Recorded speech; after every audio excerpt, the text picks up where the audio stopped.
Salve pessoal, tudo bem com vocês? Hoje eu queria trazer uma reflexão rápida sobre um ponto que talvez possa ser interessante relacionado à eleição em São Paulo, né? A campanha já está se encaminhando para a reta final, o desenrolar das coisas vai acontecendo e a gente vai comparando com o início da campanha. E muita coisa ainda vai acontecer, dado que a eleição ainda está acontecendo, os debates com maior audiência ainda vão rolar. Sempre pode ter algum fator imprevisível, uma cadeirada que pode agitar um pouco as coisas, né? E uma coisa que é bem evidente é que a eleição se decide mesmo na reta final. Você pode até ter alguns caminhos a seguir, algumas indicações ali que pode adiantar algumas previsões, mas é a reta final que vai decidir o que vai ser do resultado. Por isso que a gente precisa de cuidado com as previsões envolvendo o resultado eleitoral, e é importante ter cautela nesse momento. Mas aqui eu vou ser um pouco herege e vou tentar apontar uma avaliação que já pode ser tirada do que já aconteceu. Na minha opinião, o Bolsonaro já pode ser considerado um dos grandes derrotados na eleição em São Paulo. Com o que a gente tem em mãos hoje, o Nunes é o favorito, mas a figura do Bolsonaro, especialmente como liderança política da direita, sai derrotada da eleição, independente do desfecho que sair dali.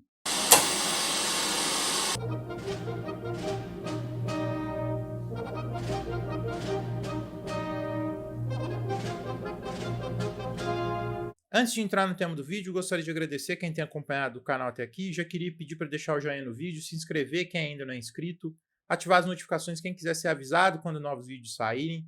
Queria agradecer aos membros do canal pelo apoio fundamental que têm dado.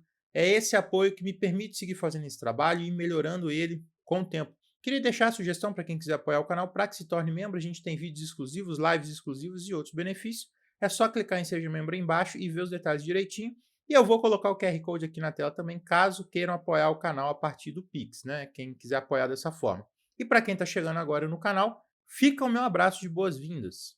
Bom, gente, vamos lá. Acho que primeiro é importante comentar que eu estou falando aqui mais da eleição de São Paulo, mas é algo que a gente pode extrapolar e tentar tirar como reflexão mais geral para a gente entender um pouquinho como que a política funciona, como que as coisas funcionam, essas dinâmicas políticas de alianças, de eleições estão funcionando, especialmente também para a gente aprender a ler a realidade e tirar lições da realidade, né?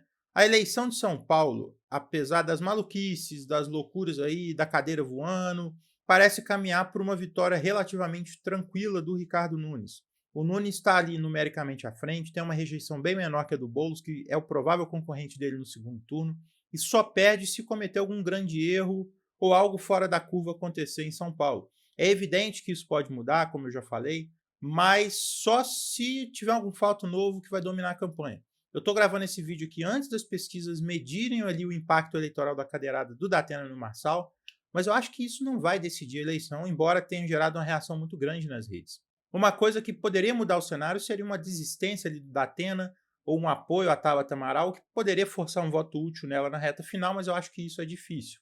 E aqui entra a questão, né? Se o Ricardo Nunes, candidato apoiado pelo Bolsonaro, caminha para a vitória em São Paulo, por que eu estou falando aqui que o Bolsonaro pode ser o grande derrotado em São Paulo? Ou um dos grandes derrotados, né? Aí a gente entra na dinâmica de toda essa confusão que vem acontecendo com o Pablo Marçal e o percentual de votos que ele está tirando do bolsonarismo. O Ricardo Nunes, ele não é propriamente um bolsonarista, ele era um vereador conservador em São Paulo desde 2013 e virou vice na chapa do Bruno Covas em 2020, que estava disputando a reeleição. Depois do falecimento do Covas por conta do câncer, né, o Nunes assume a prefeitura de São Paulo, mais ou menos ali desconhecido do pessoal até essa época eleitoral. E isso é meio que uma tradição em São Paulo, né, geralmente governada por vices. O Kassab era vice do Serra, que saiu em 2006 para concorrer ao governo do estado. O Bruno Covas era vice do Dória, que saiu para concorrer ao governo em 2018. E o Ricardo Nunes agora também é o vice do Covas, né? E aqui entra uma conveniência que casou o Nunes com o Bolsonaro na eleição municipal. O Nunes precisava de uma estrutura política mais ampla do que a máquina da prefeitura poderia proporcionar, o que era encontrado no bolsonarismo. O Bolsonaro não podia lançar uma candidatura 100% bolsonarista em São Paulo, dado o risco dessa candidatura acabar perdendo. E é bom lembrar que, embora o estado de São Paulo tenha uma orientação mais conservadora, a cidade de São Paulo é mais progressista do que o estado. Tanto que o Lula e o Haddad venceram na cidade de São Paulo nas eleições de 2022 para a presidência e o governo do estado, respectivamente. O bolsonarismo chegou a ensaiar uma candidatura como a do Ricardo Salles, mas não vingou por conta disso. E aqui entra um elemento nessa equação que é o Valdemar Costa Neto, presidente do PL, o partido do Bolsonaro. Ele é um cara com uma ficha corrida famosa aí na política brasileira e é um fiador político do Bolsonaro. Vejam, O bolsonarismo ele opera com uma estrutura que é paralela aos partidos políticos, em uma espécie de partido digital, como eu já comentei aqui algumas vezes. E esse partido digital funciona à revelia do PL em termos políticos e funciona até para além do PL enquanto partido. Nesse ponto, o partido digital bolsonarista é maior do que o PL, embora muita gente esteja nele hoje. Por conta dessa estrutura, há uma contradição aí que é a seguinte: um partido digital com uma veia retórica antissistema muito forte atrelada a uma força do sistema em termos políticos. E não é qualquer força do sistema. O Valdemar já foi aliado do Lula, o PL era o partido do vice do Lula em 2002, para vocês terem uma ideia. O Valdemar já foi preso no Mensalão, já foi preso no Petrolão, e isso é um foco de problema para toda essa retórica antissistema do bolsonarismo. O Bolsonaro se equilibra nessa dinâmica, né? De um lado, ele segura uma base que se alimenta de uma dinâmica antissistema, enquanto ele está mergulhado em alianças com o tal do sistema, e se a gente for observar muito direitinho isso aí, né? E isso é algo que tem potencial de enfraquecer o bolsonarismo até para o futuro, dado que acaba sendo uma grande contradição. E é justamente nessa contradição que entra a figura do Pablo Marçal, que percebeu que tinha um caminho para buscar esse eleitor antissistema. A aposta do Bolsonaro era de que ele indicando o voto ali no Nunes, eles conseguiriam botar essa base votando nele e esvaziar o Marçal, mas não foi isso que aconteceu. O Marçal entrou batendo pesado no Ricardo Nunes, apontando essa contradição no bolsonarismo, ganhou muito voto com isso, já somado à projeção que ele tinha nas redes. Isso fez aquele voto bolsonarista mais raiz olhar para o Marçal como uma representação muito melhor dos seus anseios do que o Ricardo Nunes. E aqui entra o erro do Bolsonaro que me permite fazer essa análise. E é até curioso, já que ele costuma ser bem assessorado, e tem muita gente que duvida disso, mas é fato, gente. Tanto que ele ganhou uma eleição, na segunda eleição ele perdeu, tendo mais votos do que na primeira. Só que nessa aqui eu acho que ele errou. Assim que o Marçal começa a disparar, o bolsonarismo liga a máquina contra ele e isso não dá resultado. Existe ali uma parcela do eleitorado bolsonarista que não compra esse discurso de apoio ao Nunes e ataque ao Marçal, e isso fez o Bolsonaro recuar, e aí o seu círculo ali, junto com o pessoal da família e tal, eles meio que perderam rumo. Em um primeiro momento, há um ataque muito forte ao Marçal para tentar destruir essa ameaça, mas depois há um recuo muito forte. O Marçal cresce rápido nas pesquisas, o Nunes começa a campanha patinando e fica uma situação complicada. O filho do Bolsonaro, o Carlos, ele fala que conversou com o Marçal, dá uma chancelada nele, os ataques recuaram e o Bolsonaro meio que se aproxima ali nesse momento. E aqui entra aquela dinâmica que bagunçou o bolsonarismo.